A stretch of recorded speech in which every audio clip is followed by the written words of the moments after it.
Today we will discuss a topic that I have mentioned many times in my lectures in passing, but today we're going to shed a little bit of extra light, and it is especially relevant given the circumstances right now in Gaza and in Palestine, and that is our history as a Muslim ummah, our relationship with the Jewish people for the last 2,000 years before the creation of Israel, for the last 15 centuries.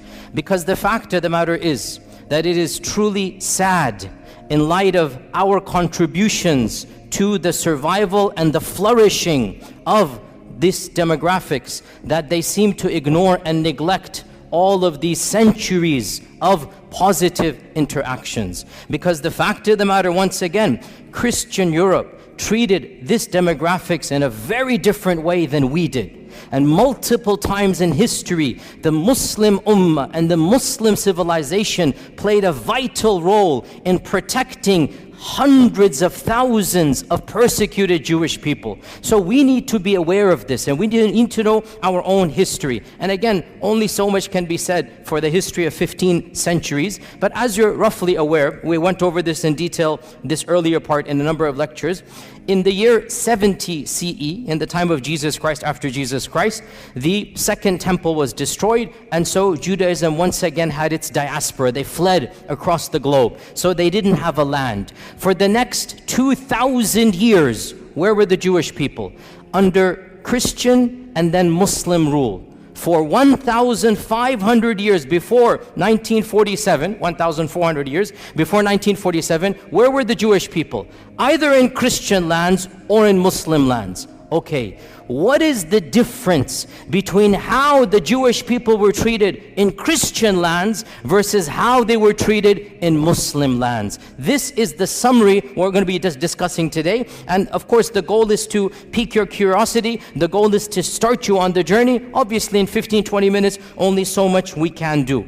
We need to understand Christianity from its inception has been extremely intolerant of the Jewish people. Why? Because according to their theology, what did the Jewish people do to their own God, to the Son of God? Well, according to their theology, what did they do? They murdered the Son of God. So from the beginning, there's a term that is found in Christian literature. I'm not inventing this term. It's called Christ killers.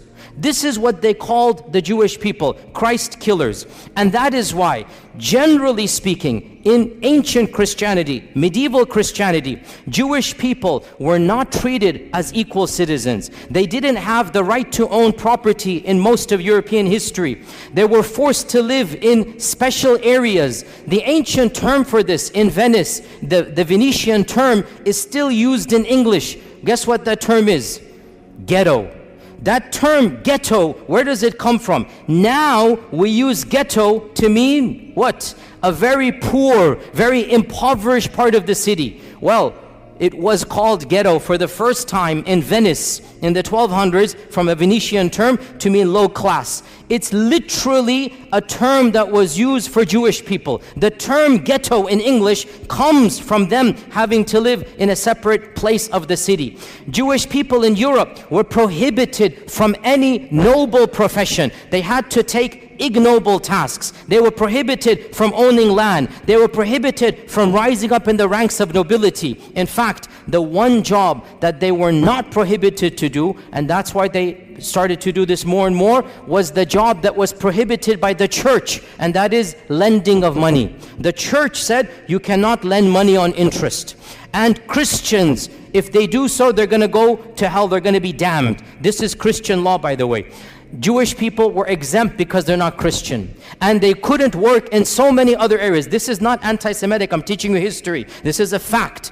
Jewish people then took on, by and large, in Europe, the profession of money lending, charging interest. Because they weren't allowed any other job. They weren't allowed careers, and this was prohibited by the church. You'd be damned. So what did they do? They became the proto-bankers, the first bankers. And so what's going to happen, slowly but surely, their wealth did increase. This is not a anti-Semitic. It's the fact of the matter is that they were involved in this profession, and that is why rich dynasties from this group did begin to rise in the 15th, 16th, 17th centuries. But that's because they were the ones lending money. Eventually the church had to buckle under pressure and change their law and say it is now allowed for Christians to do. Otherwise, Christians forbade Christians from lending money with interest. It was haram for them. The church would excommunicate you. That's why this group began to do this. In the 11th century, when the Crusades was announced, in 1095, 1096, the first Crusaders, they left England, they left Italy, they left France, and they made their way to Jerusalem, wanting to free, quote-unquote, Jerusalem from Muslim lands. Do you know what happened before they reached Jerusalem? They started massacring Jewish people. Where? In Europe. Why? What has that got to do with Jerusalem? They began to reason, if we're going to go to Jerusalem where Jesus walked, we should avenge his death before we get there. And so, thousands, this is the first time where pogroms happened against Jewish people. Entire cities in Europe, entire cities in Germany, this is in 1096, 1097, entire cities were decimated from their Jewish populations. It is really pathetic what the Christians did. The women and children ran to the synagogues begging for freedom, and they burnt the synagogue with babies in it. They burnt it. Who? The Christians. Why? Because these are Christ killers. I say this because you need to know, where is this anger? Where is this anti-Semitic coming from? It's coming from Europe. We Muslims had nothing to do with any of this hatred. And you need to know the irony of how we can be accused when in reality this notion of anti-Semitism comes straight from Europe. In the year 1215, the church gave a decree that Jewish people could not live like normal citizens in any Christian land. They had to wear a different clothing. They had to live in different places of the city. They had to have specific professions. This is the Vatican. This is the church normalizing the discrimination of Judaism. This is in 1215. Don't be surprised in a few decades, 1290, King Edward of England said, I don't want any of these people in my kingdom. So he made a decree to expel every single member of the Jewish faith from England. For 400 years, there were no Jewish people in England. 400 years. Why? Anti-Semitism. The king said, none of these people are going to be here.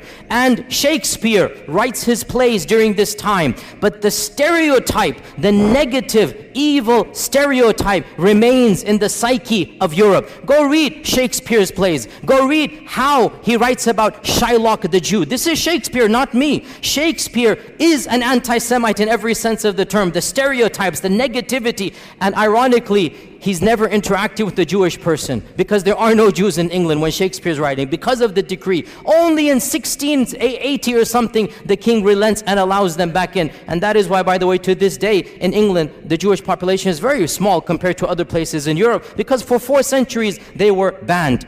And one of the worst manifestations of anti-Semitism took place in Andalusia, but not under us. When Ferdinand and Isabella Reconquista, when they conquered Granada, the Muslim land, when they conquered Granada, the first decree, less than 1 week or 1 month after they took power, 1492, they made the decree. It's called the Decree of Al-Hamra because it was in the Hamra Palace. There shall be no Jewish people living in Andalusia. Hundreds of thousands of Jewish people were forced to convert to Christianity or were sent into exile. The entire population of Iberian Spain, and there were, we don't know, 300,000-400,000, 500,000 Jewish people, they were either forced to convert under torture or they had to flee for their lives.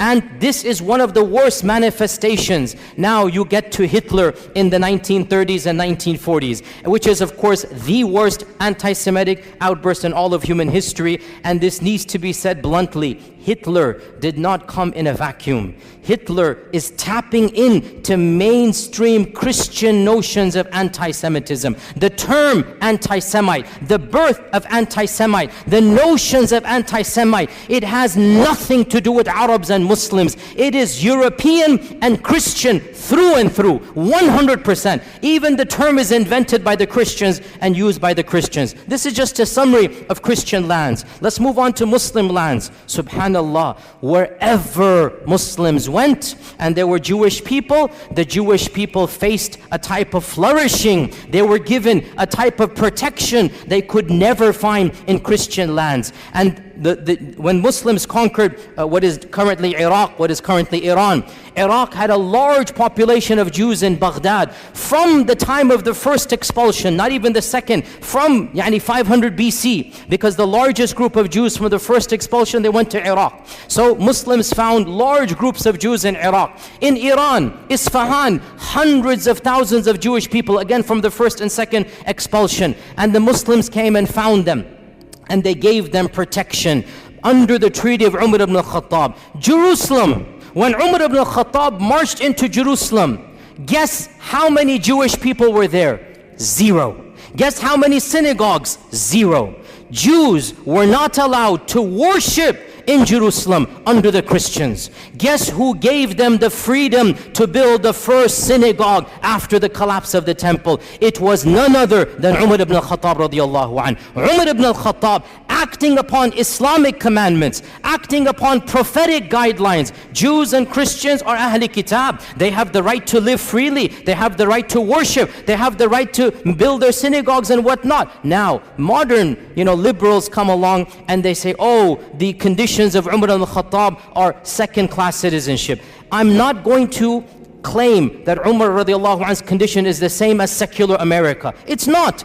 But we're not comparing Umar ibn al-Khattab to secular America. Secular America is a different notion where religion plays no role. In the Islamic scheme of things, religion plays a vital role. So if you're a Muslim, yes, you get perks and privileges, no doubt about that. And if you're Ahl Kitab, there's certain things. For example, you cannot convert people to your faith. For example, the synagogue minaret, or the temple in the synagogue cannot be higher than the minaret of the mosque. I agree, these are conditions, but we're not comparing Umar ibn al-Khattab to modern liberalism. We're comparing Umar ibn al-Khattab to the rest of the world. The fact of the matter, never once in all of Islamic history was there a policy to kill all Jews. Was there a policy to persecute all Jews? Was there a policy to expel all Jews? So Umar ibn al-Khattab radiyallahu anh allowed the Jewish people to come back into Jerusalem. This is the first time they could come back and build the first synagogue under the Khulafa al-Rashidun. And the rest, as they say, is history. That in Baghdad, when the Abbasids made their Baytul Hikmah, the famous house of wisdom, they hired the most competent translators regardless of their background. And because Muslim people weren't studying ancient Greek and whatnot, some of the best translators were from a Jewish background, because they're the ones studying ancient Greek, ancient Latin. And so Baytul Hikmah hired the top Jewish minds to be in charge of the House of Wisdom. And when the Fatimids and when the Umayyads of Spain instituted their own Baytul Hikmah, because they wanted to compete, there are 3 khilafas, they wanted to compete with one another. So they made their own institutes of publishing. They also hired the best and brightest minds regardless of their background. Jews and Christians were at the top of this list. You have to understand why. Muslims weren't studying ancient Greek and whatnot. These civilizations were. So the Khulafa and the Sultans hired these people and gave them the best salary so that they can work with them. And one of the most interesting examples in our own history in Andalusia was under the Ta'ifa kingdom of Granada in around 1000, 1030 CE, like basically literally 1000 years ago, the prime minister of Granada, the Sultan was Muslim, the prime minister was a rabbi, and his name is Ismail ibn Naghrillah, Ismail ibn Naghrillah. And he was a rabbi. He was a learned man. He rose in the ranks until he became the prime minister of Qurtuba. This is a Jewish person, and the people loved and respected him. The Muslim population loved and respected him. The books of history mention that when the Reconquista began, because Reconquista took 500 years, right? When it first began, Ibn Naghrillah, this Jewish vizier, was leading the Muslim army in jihad to defend Qurtuba against the Crusaders. Can you believe this? And because in those times everybody dressed up in a particular garb, they wore Quranic talismans for the time, Ibn Naghrillah, it is said, wore the Quranic coat of armor, verses of the Quran, and he's leading the Muslims in actual jihad against the Christians who are invading against Qurtuba, and he defends and he wins and he protects Qurtuba. So this is the reality of Jewish life under the rule. Now, some people point out that 20 years later, a mini massacre occurs. And this, you have to be careful, sisters and brothers. When you read these types of things, do your research. Do your research. It is true, a mini massacre occurred against the Jews of Qurtuba. But why? I'll tell you why. You won't find this too often, because people just want to say, oh, the Muslims rebelled and they massacred hundreds of Jewish people in Qurtuba. It's true, but I'll tell you the story. This guy, Ibn Naghrillah, he died and he was buried with honors. His son, 21 years old, was given the next viziership as an honor, that your father was the vizier, you become the vizier. His son is Yusuf ibn Naghrillah. Yusuf turned out to be a traitor. And the first thing he does, he writes a letter to the next kingdom.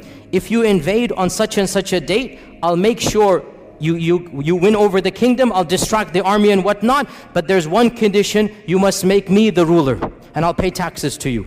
Okay? So this guy, Yusuf, he attempted a coup d'etat, and he got his people to support him, and obviously his people were of a Jewish background. The letter was uncovered, the Muslims went wild, mobs attacked the palace and literally shredded Ibn Naghrillah, Yusuf, the son of the famous one. They literally shredded him and tortured him to death, and then they turned on his core, killed them, and then it is true, sad, the mobs turned on the Jewish quarter because they thought this was a Jewish revolt against the city, and innocent people lost their lives. But the point is, no sultan gave the command, no government instituted this, and the reason why it happened was not because they were Jewish. It's because the notion came that the entire community is treacherous to us. That's why this happened. Then things went back to normal and Jewish communities began to flourish. Within 150 years, the greatest Jewish mind in all of Jewish history was born and raised and studied in Qurtuba.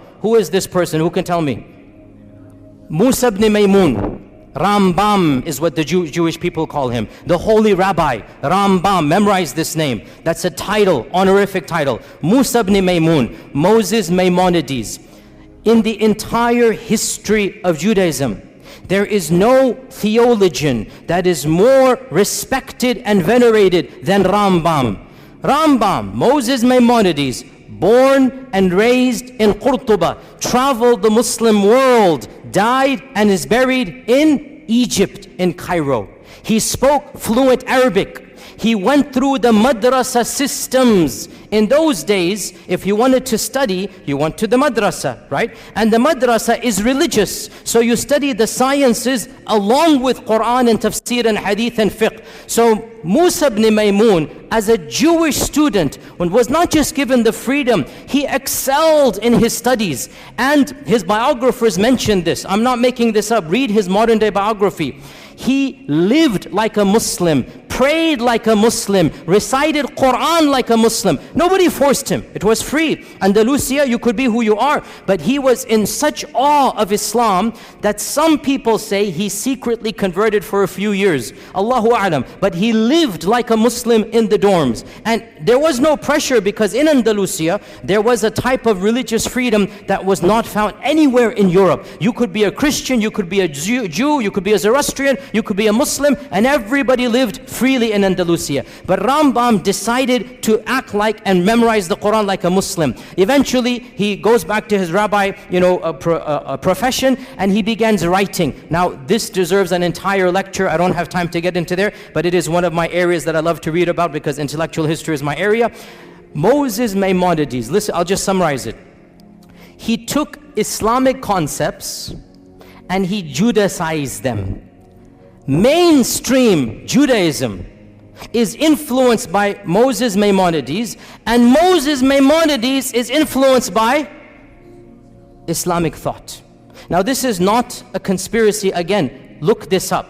In fact, there's an entire entry in the Stanford Encyclopedia. I just saw this today to make sure that I can reference to you. The Stanford Encyclopedia Online, which is one of the most largest online encyclopedias. The Stanford Encyclopedia of Intellectual Thought has an entire article, the Islamic influences on Moses Maimonides. And of them, his proofs for the existence of God, his concept of God is coming straight out of Al-Farabi Al-Kindi. His notion of prophethood and what is prophethood. His notion of even theology. Pause here. Footnote. Sounds strange, I know, but Judaism, by and large, did not concentrate, did not care about belief. Judaism cared about what? What? Law. Judaism cared about how you act. It had almost nothing to do with Aqidah. That's why they don't have any book on Aqidah. The first book of Jewish theology, who wrote it? Rambam. The first book. And you read this book, and you are reading Al-Farabi, Al-Kindi, you are reading Islamic Mu'tazili thought, his conception of God, of the attributes, of Qadar, his conception of prophethood, it is coming straight out of his madrasa training. And this is now mainstream Jewish belief. I'm not making this up. This is well known. Mainstream Jewish theology is coming straight out of Andalusian madrasa. He just changed it, made it a little bit, and he wrote a creed. To this day, the righteous or the observant Jewish people, the first thing they do when they wake up, they read Moses Maimonides' one-page creed. And it begins, Ana mu'minu, I believe in, just like Aqidah Tahawiyya, just like other Aqidas, it literally begins, I believe in, and there's 13 points. I believe in God, there is one, la sharika la type of stuff, literally coming out of Islamic thought. He has no partner, cannot be described in this and that, literally goes through, and it goes all the way, and I believe in resurrection, I believe in the Masih that's going to come, one of the 13 points, I believe in the Messiah. So this is coming from Musa ibn Maymun. By the way, one interesting thing about Rambam, wallahi, so ironic. He became the best physician of his time because he mastered Ibn Sina. So he read Ibn Sina, he mastered Ibn Sina, now he's the best physician. He works his way up. Guess who he becomes the personal doctor to? None other than Salah ad-Din al-Ayyubi.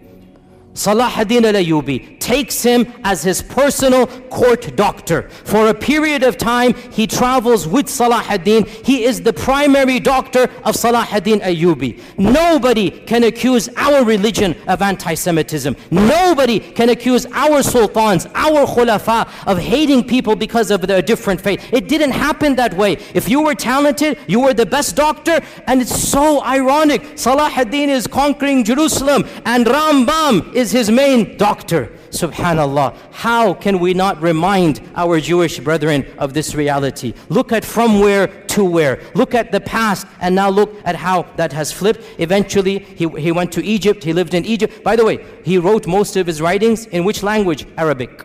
The chief rabbi of Judaism is writing his books in Arabic. This is well known.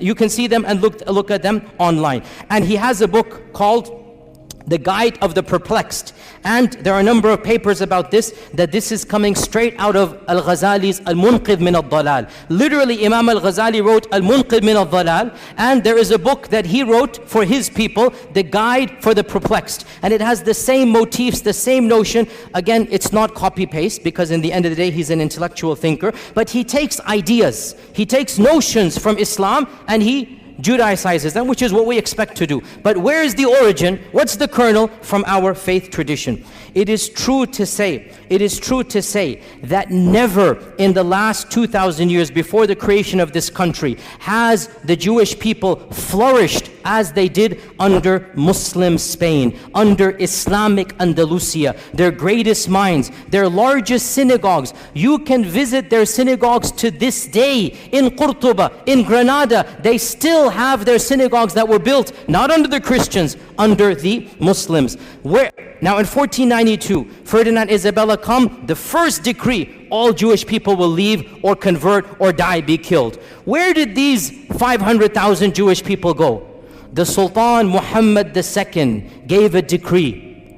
Anybody who flees from Andalusia shall be welcomed in our lands anywhere you are. And he said, any vizier, any governor, any businessman who impedes their settling, who stops them to settle in any city, shall be punished by the Sultan himself. Sultan Mehmed II welcomed hundreds of thousands of Jewish people in 1492 with open arms. He literally saved them from execution or forced conversion. And he was angry at Ferdinand and Isabella, and he goes, this is not a good policy. But he thanked them. He goes, but you are giving us your good minds, your good workers, don't worry, we will take them. Because of this, sisters and brothers, where did they go? They ended up in Morocco, in Tunisia. They ended up in Egypt. Hundreds of thousands of large Jewish communities were living in the Middle East, in Yemen. They were living there because Ferdinand and Isabella expelled the Jewish people. Muslims welcomed them and they said, Tafaddal, come and live here. And they lived here up until 1947. And by the way, before we even get to 1947, let's not forget another chapter in Muslim Jewish history. And this one, I was honestly surprised when I found out. Under Nazi rule, when you're all aware what Hitler did, he made a policy, all the people of that background shall be exterminated. The most inhumane, barbaric policy in the entire history against the Jewish people was Hitler. He literally exterminated them by, gas chambers and whatnot. Guess who intervened where possible? In multiple countries, Muslims, sometimes at risk to their own lives, stood up and protected Jewish people. And wallahi, brothers and sisters, I say to you honestly, I have visited Auschwitz and Dachau. I have studied this chapter in history. Wallahi, I swear to you, if I were alive at that point in time, I would hope to Allah that I have the courage and bravery to stand up against the tyranny of Hitler and to protect innocent women and children. The way they were brutalized, the way they were rounded up and just killed for no reason. Innocent babies, we saw thousands of toys and thousands of shoes of children literally just piled up there, killed for no reason. I would hope I would have that courage as well. And I was so happy to hear so many people stood up. The Sultan of Morocco, interestingly, Morocco was under the French rule, and so technically it was not independent. Yet when the French said, give us your Jewish people, Sultan Muhammad V said, no way, these people are our brethren, they have lived with us for centuries, they shall not be handed over. So Sultan Muhammad refused to obey the Nazi policies under the French rule of the Nazis. Tunisia as well refused. The Ottomans refused. In Bosnia, the Muslims refused. And perhaps the most brave act of courage, because it wasn't a government, it was brave, in France, the Muslims who were under the Nazi occupation. So the Nazis, if you remember your history, they invaded France and they took it over. So you have Nazi rule in France for a few years. You literally had Nazis ruling France before the liberation in 1947. So Nazis are in control. Muslims were allowed to live as second-class citizens. The Imam of the Masjid, Qadir, the Imam of the Masjid, the Grand Mosque of Paris, I visited it. It's a very beautiful masjid built in the 1930s. It's still standing to this day. It's a beautiful, iconic masjid in Europe. The Imam of the Masjid gave a secret talk to the Muslims, and he encouraged the Muslims, if you know any Jewish friends of yours, bring them in. We will protect them in our mosque. The basement of the masjid became a home for the Jews under Nazi rule in France. And this was engineered by the Imam, the Sheikh. And some people didn't have space. He forged Islamic documents and told them to dress like Muslims. And it is said he saved over 1,000 people by this policy. 1,000 Jewish people in France were saved by the Muslim community, who literally banded together. They didn't tell any secrets. There were families in the basement of the masjid, and those that didn't have space, the Imam personally forged IDs that these are Muslims. Because in the end of the day, what do the Nazis know? They look different, they talk different, they dress different. Khalas, they pretend to be Muslims. This is what you call Islamic rule. This is what is akhlaq of the Muslim. When this tyrant comes, you're not going to allow him to do this. You will protect them. And so it is truly sad that all of this history has been completely forgotten. What happened? Obviously you're aware, in 1947, it is estimated there were around less than 1 million Jewish people living in Arab and Muslim lands. Less than 1 million, maybe 900,000. That's a huge number, by the way, especially after World War II. After World War II, you had more Jewish people across the Middle East and Arab lands than anywhere in Europe, right? So almost 1 million living in Yemen, in Cairo, in Iran, in Morocco. These are all people of Jewish background. What happens in 1947? The country of Israel is formed, and they make a call, a plea, that if you come here, you will be given perks and land. If you come here, you will be given a better economic status. And so majority of them migrated. Why did they migrate? Put yourself in their shoes. It's their land, from their perspective, obviously. They're getting their own people. They're getting a citizenship. They're getting land. They feel it's going to be safer for them. Some of them believe in Zionism. And yes, I'm not going to deny, because of the atrocities in 1947 and the massacres against Arabs, it is true, in a number of Muslim lands, for the first time in history, these types of sentiments that we now are familiar with began to develop against the Jewish population. I'm not going to deny this. But why did it happen? Because of politics of Israel. Not because they were Jews, because Israel massacred thousands, hundreds of thousands of Muslims, expelled hundreds of thousands of Arabs. Well then, there's going to be a feeling of sentiment. Why are you guys doing here? Go where you belong and whatnot. So all of this put together in the next 5 to 10 years, from 900,000 Jews in Arab and Muslim lands, currently it is estimated there are less than 15,000 across all lands. 200 here, 500 here,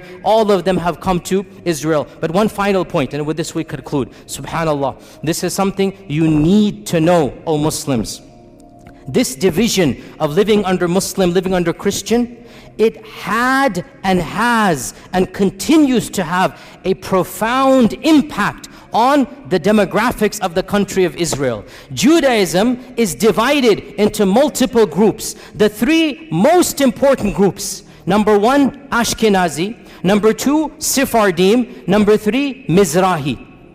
These three divisions go back to whether they were living under Europe or under Muslim rule.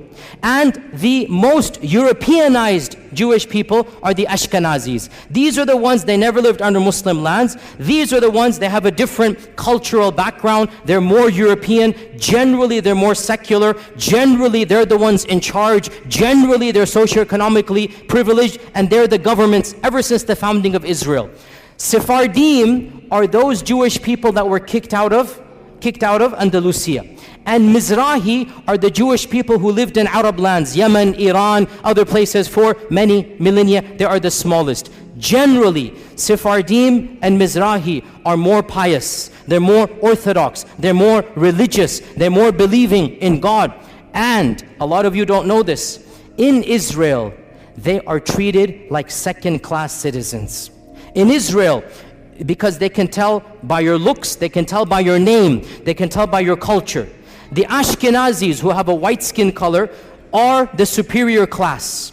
And of course, there's even a lower category, the Falasha, which are coming from Ethiopia, and you should see how they are treated in Israel. They are the lowest of the low. But above them are the Mizrahis, and above them are the Sephardim. Sephardim and Mizrahis, they are ghettoized in Israel.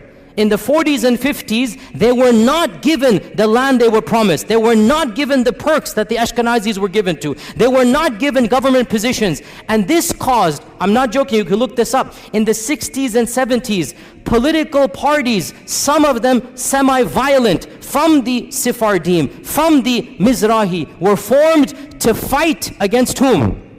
Against whom? The Arabs? No, Ashkenazis. To fight for their rights.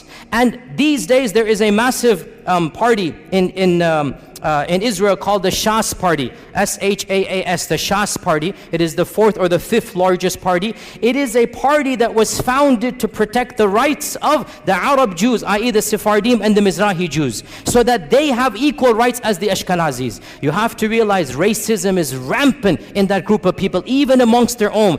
Any Jewish person who lived in Muslim lands, who spoke Arabic, who comes from an Arabic culture, is not treated with the same respect as the the Europeans. And this is well known, open secret. Go look it up. Go do your research in this regard. So this is one point. And then I want to conclude on this point, sisters and brothers, and that is that we are not mentioning this. Wallahi, we are not mentioning this to remind them of a debt they owe us. No.